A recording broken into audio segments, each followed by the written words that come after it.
భారత్ పాకిస్తాన్ సరిహద్దుల్లో యుద్ధ వాతావరణంతో ఇటు ఐపీఎల్ అటు పీఎస్ఎల్ వాయిదా పడ్డాయి. ఐపీఎల్లో ఆడేందుకు వచ్చిన విదేశీ క్రికెటర్లందరినీ బీసీసీఐ సురక్షితంగా వారి స్వదేశాలకు పంపిస్తే పాక్లో ఉన్న క్రికెటర్లకు అడుగడుగునా చావు కళ్ల ముందు కనిపించింది. ఒకవైపు పాక్లోని ప్రధాన నగరాలపై బాంబుల వర్షం కురుస్తుంటే విదేశీ క్రికెటర్లు తీవ్రంగా టెన్షన్ పడ్డారు. పాక్ నుంచి దుబాయ్ చేరే వరకు విదేశీ ఆటగాళ్లు భయంగా గడిపారట. దుబాయ్లో అడుగుపెట్టిన వెంటనే New Zealand star all rounder Daryl Mitchell ఇకపై ఎన్నడూ కూడా పాక్లో అడుగుపెట్టనని వ్యాఖ్యానించాడు.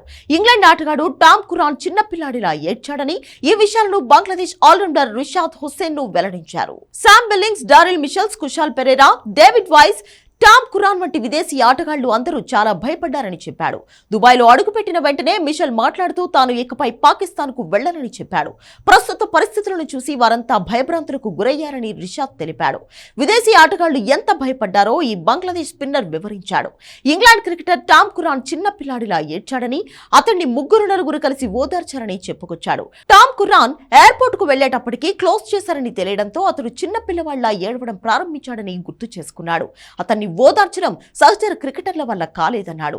తమ దేశానికి చెందిన ఫాస్ట్ బౌలర్ నహీద్ రాణా కూడా షాక్ కు గురయ్యాడని చెప్పాడు. అతడు టెన్షన్ పడుతున్నాడని అర్థమై ఏమీ కాదని ధైర్యం చెప్పినట్లు వెల్లడించాడు. చివరికి తాము సురక్షితంగా దుబాయ్కు చేరుకున్నామని రిషాద్ తెలిపాడు. అయితే తాము దుబాయ్లో దిగిన తర్వాత 20 నిమిషాలకు పాక్ ఎయిర్పోర్ట్ దగ్గరలో క్షిపణి దాడి జరిగిందని తెలిసిందన్నాడు.